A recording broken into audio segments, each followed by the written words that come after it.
उस रात 10 बजे जब हमने पहली बार उसका इंतजार किया। ये कहानी है एक छोटे से शहर से आई हुई लड़की की, जिसकी रायपुर में अभी नई नई जॉब लगी थी। वो अपनी पापा के साथ आती है रायपुर में किराए का फ्लैट ढूंढने। तभी बेटा देख, अब हम ये 4th जगह चेक कर रहे हैं। फ्लैट तो कम रेट में इतनी जल्दी मिलना मुश्किल है। चलिए देख ले। हाँ पापा, चलिए देखते हैं। कुछ दिन एडजस्ट कर लूंगी और नया फ्लैट भी देखती हूँ। दोनों जाते हैं रूम देखने, जो एक गर्ल्स हॉस्टल था। पलक और उसके पापा दोनों देखते हैं और उन्हें पसंद आ जाता है। बेटा अभी तक हमने जितना देखा है उससे तो अच्छा ही है। तू कुछ दिन तक एडजस्ट कर और नया रूम भी देखते रहा, और जान पहचान के लोगों से भी पूछ लेना यहाँ। हाँ पापा, मैं भी यही कह रही थी। कुछ दिन की बात है, मिल ही जाएगा। उसके पापा उसके सारे सामान सेट करवाते हैं और घर के लिए निकलते हैं। तभी पलक की रूममेट, ठीक है अंकल, आप अच्छे से जाइए, यहाँ पलक अच्छे से रहेगी, मैं भी तो हूँ। ठीक है पापा, फिर मिलते हैं, घर पहुँचकर कॉल करना। पापा घर चले जाते हैं और पलक अपने बाकी काम करने में लग जाती है। तभी पलक, आयेशा, यहाँ खाना बनाना तो अलाउड नहीं है, तो तुम कहाँ खाती हो? अरे हाँ, मैं बताना भूल गई, यहाँ हम सभी लोग एक आंटी हैं, उनसे टिफिन लेते हैं। मैं तुम्हें नंबर देती हूँ, तुम भी बोल दो उनको। पलक भी अपनी टिफिन का जुगाड़ कर लेती है, पर उससे खाना पसंद नहीं आता है और वो यूं ही दिन गुजारती है। अब पलक हर दिन सुबह ऑफिस जाती और ऑफिस के बाद ब्रोकर लोगों से, भैया देखो, मुझे अर्जेंट नीड है फ्लैट की, भले वो 1 BHK हो या 1 RK, मुझे दिखा दो, पसंद आ जाते तो मैं रह लूं। ठीक है, मैं देखकर बताता हूँ। अब पलक बहुत परेशान रहने लगी थी। तभी एक दिन ऑफिस में, हाँ मैंने कल फ्लैट के लिए बोला था, अवेलेबल है क्या? अरे यार, एक तो यहाँ इतना थक कर काम करो, फिर रूम में वो लोग अजीब सा खाना दे देते हैं और खुद से बना भी नहीं सकते। पलक यूं ही परेशान होकर अपने में बात करती रहती है। तभी उसकी दोस्त और ऑफिस कलीग मीशा सुन लेती है। क्या हुआ पलक, जब से आई है परेशान रहती है, मुझे बताया कर। कुछ ही दिन हुए, पर अब तो मैं तेरी दोस्त हूँ। अरे ऐसी बात नहीं है यार, मैं परेशान हो गई हूँ फ्लैट ढूंढ ढूंढ के, और मिल ही नहीं रहा। कहीं प्राइस ज्यादा, कहीं कुछ दिक्कत, कहीं दूर, कहीं अवेलेबल नहीं, और खाना भी हम जो खाते हैं, पता नहीं वो आंटी क्या दुश्मनी करके खाना देती हैं। अरे इतनी सी टेंशन पगली, मैं हूँ ना, तू मुझे बोलती, मैं तो अकेली 1 BHK फ्लैट में रहती हूँ, तू चाहे तो मेरे साथ रह ले। पर तू एग्री है ना मेरे साथ शेयर करने को? अरे क्यों नहीं पागल, तू रहेगी तो रूम रेंट सब चीजें शेयरिंग में हो जाएंगी, और तुझे खाना बनाना आता है ना, तो वो टेंशन मत ले, मैं खाना बना दूंगी, बस तू हल्की हेल्प कर देना। और यूं ही पलक की ये टेंशन खत्म हो जाती है और वो अपना सारा सामान शिफ्ट करके मीशा के फ्लैट में चली जाती है। अब यहाँ चैन की सांस ले सकती हूँ। एक तो मैं इंट्रोवर्ट, ऊपर से वो सब इतने लोग, मौत आ जाती थी मुझे तो। क्या बोलती है रे पगली, चल कोई ना, let's enjoy our friendship. Misha बहुत ही खुले दिल की लड़की थी। जहाँ पलक इंट्रोवर्ट थी, वहीं मीशा ओवर एक्सट्रोवर्ट थी। उसे क्लबिंग करना, घूमना, चिल करना बहुत अच्छा लगता था। एक दिन की बात है, पलक चल ना, आज क्लब चलते हैं, मस्त डांस करेंगे और वहीं खाना पीना खा के आएंगे। पर यार वहाँ इतने सारे लोग होते हैं। देख पलक, अब मना नहीं करना, फॉर गॉड सेक। मुझे पता है तू इंट्रोवर्ट है, पर अब तू घर से बाहर रहती है रायपुर में, और यहाँ इतनी शांति, कोई काम नहीं आने वाला। थोड़ा खोल और चिल कर मेरे साथ ब्रो। चल रेडी हो जा, फिर चलते हैं। पलक और मीशा रेडी होकर जाते हैं क्लबिंग करने। वहाँ खूब मस्ती करते हैं, खाते पीते एंजॉय करके रात में आकर सो जाते हैं।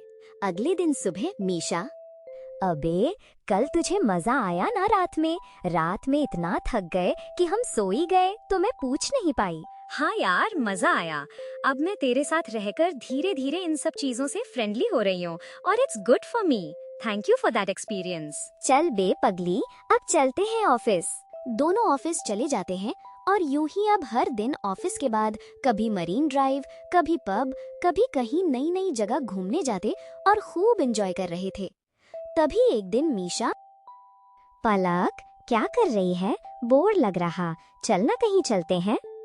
यार आज नहीं, चलना आज मूवी देखते हैं घर में ही, मस्त सेटअप करके खाते पीते। और नई मूवी भी आई है रणवीर सिंह की।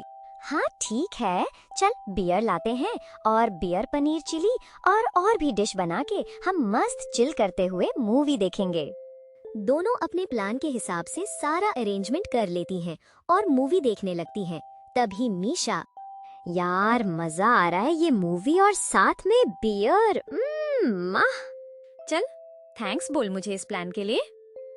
इस एंजॉयमेंट के चक्कर में मीशा 1-2 बोतल बियर की गटक जाती है और उसे पता भी नहीं चलता, क्योंकि उसे हल्की हल्की चढ़ने लगी थी और उसने अपनी सारी इमोशंस पलक को बता दी। तुझे पता है पलक, मैंने अपने सारे पास्ट रिलेशनशिप में लोगों को बस मुझे यूज करते हुए देखा है, मेरा फायदा उठाया है।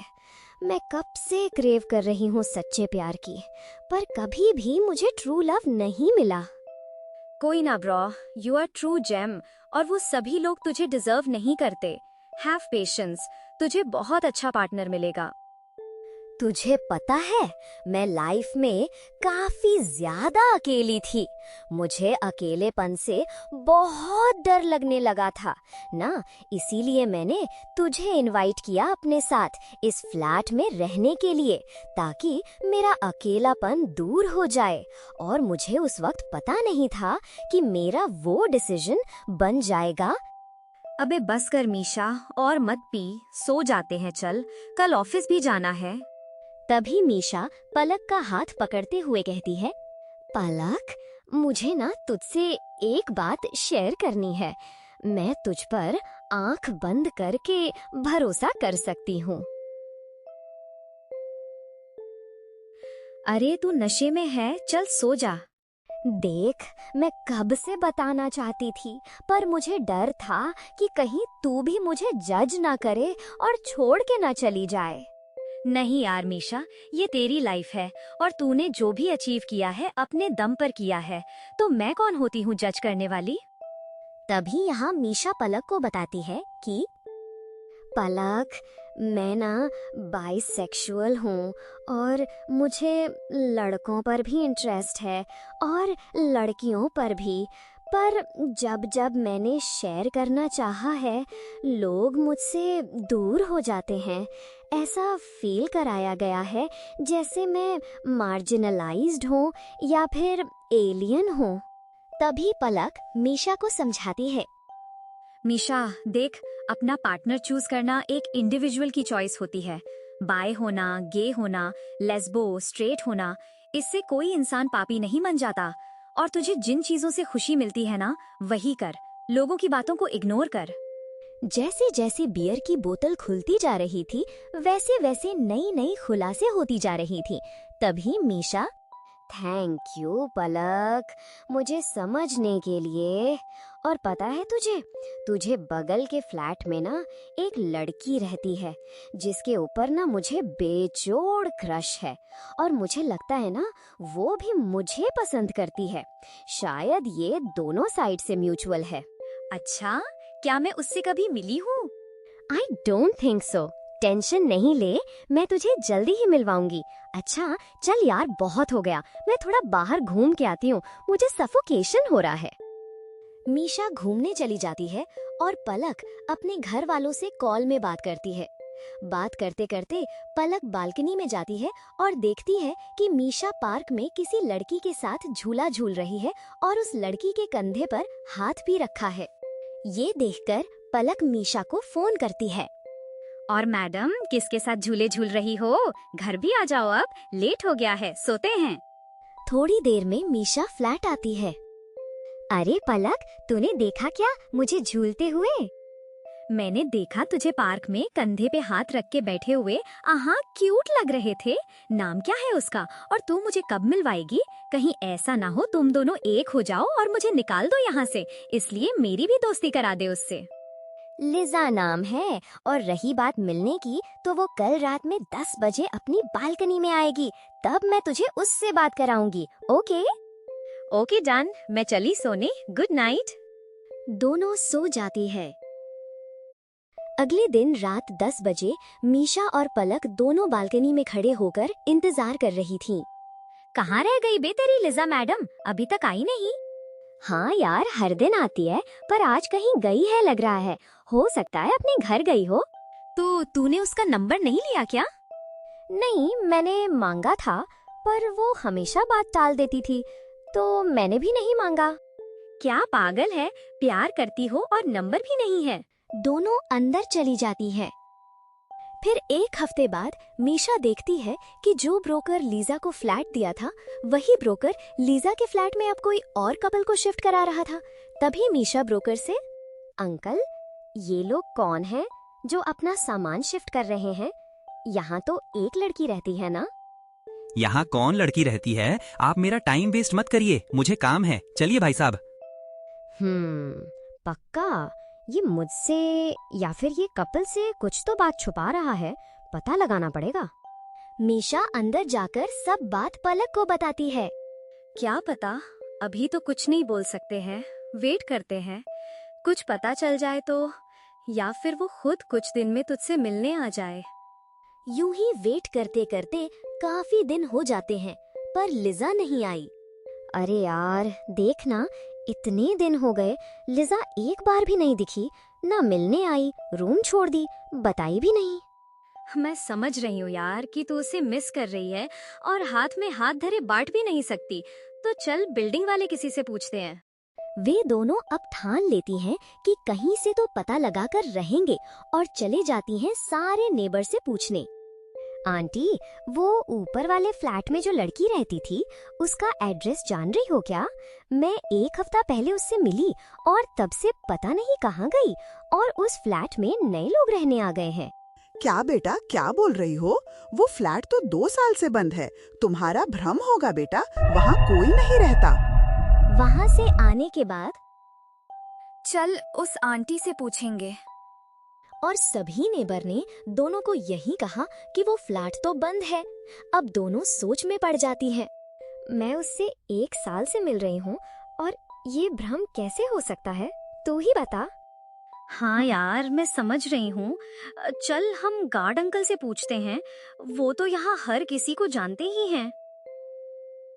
दोनों पहुँच जाती हैं गार्ड अंकल के पास और उनसे मीशा पूछती है, अंकल, हमें आपसे कुछ पूछना है उस फ्लैट के बारे में। बेटा, मुझे कुछ भी नहीं पता। आप लोग जाओ, मुझे परेशान मत करो। अरे अंकल, प्लीज बता दीजिए, अर्जेंट है। बहुत इंसिस्ट करने पर गार्ड मान जाता है। फिर मीशा पूछती है, अंकल, उस फ्लैट में जो लड़की रहती थी ना, वो मेरी बहुत अच्छी फ्रेंड है और हर दिन मिलती थी। 1 हफ्ता हो गए, पता नहीं कहाँ गई, और उसके फ्लैट में कोई और रहने भी आ गया। आपको कुछ पता है क्या उसके बारे में? गार्ड ये सुनकर चौंक जाता है और आगे आप मीशा और पलक भी सुनकर चौंकने वाली हो, तो सुनो। बेटा, वो फ्लैट में 2 साल से कोई रहता ही नहीं है, क्योंकि वहाँ एक लड़की ने सुसाइड किया है। क्या अंकल, आप कुछ भी बोल रहे हो? मजाक नहीं है, तुम सुनो। 3 से 4 साल पहले एक लड़की रहा करती थी जिसकी उम्र तुम्हारी ही जैसी थी। रात में वो लड़की गवर्नमेंट एग्जाम्स की तैयारियां करा करती थी और दिन में ना पार्ट टाइम जॉब करा करती थी। लेकिन नहीं पता उसकी किस्मत अच्छी नहीं थी। उसका कोई भी एग्जाम था ना, क्लियर होता ही नहीं था, जिसके कारण वो काफी ज्यादा डिप्रेशन में जा रही थी। इधर पार्ट टाइम जॉब से ना उसकी थोड़ी सी कमाई हो पाती थी, जिसके कारण घर वाले भी ना उसके ऊपर काफी ज्यादा प्रेशर बनाने लग गए थे। उसे घर का भी खर्चा चलाना था, अपने लिए भी कुछ सेविंग्स करनी थी, और इधर से ना पढ़ाई भी ढंग से उससे हो नहीं पा रही थी, जिसके कारण फ्रस्ट्रेशन में उसने खुद को खत्म कर लिया। ये सुन के दोनों दोस्त की हालत खराब हो जाती है और वो अपने फ्लैट पे जाती हैं। सच में ये क्या था पलक? मुझे तो विश्वास भी नहीं हो रहा कि ये सब छलावा था और वो एक आत्मा थी। हाँ मीशा, वो एक आत्मा थी, तभी वो सिर्फ तुझे दिखती थी, और तूने जब मुझसे मिलाने का सोचा तो वो नहीं आई, क्योंकि उसे तुझे हानि पहुंचाने का इंटेंशन होगा। हाँ यार, चल ये फ्लैट छोड़ते हैं और निकलते हैं। कल सुबह ही मैं किसी और दोस्त को हमें कुछ समय अपने फ्लैट में रखने के लिए बोल देती हूँ। हाँ, तब तक हम नया कोई और फ्लैट देख लेंगे। वे नए फ्लैट में शिफ्ट हो जाते हैं और मीशा एक बाबा से अपनी ये सारी बातें बताती है। तो वो बाबा ने जो कहा उसे सुनो और सीख लो आप सब भी। बेटी, तुम उस फ्लैट में अकेले रहती थी क्या? हाँ बाबा, 1 साल अकेले थी, फिर मेरे साथ पलक आई रहने के लिए।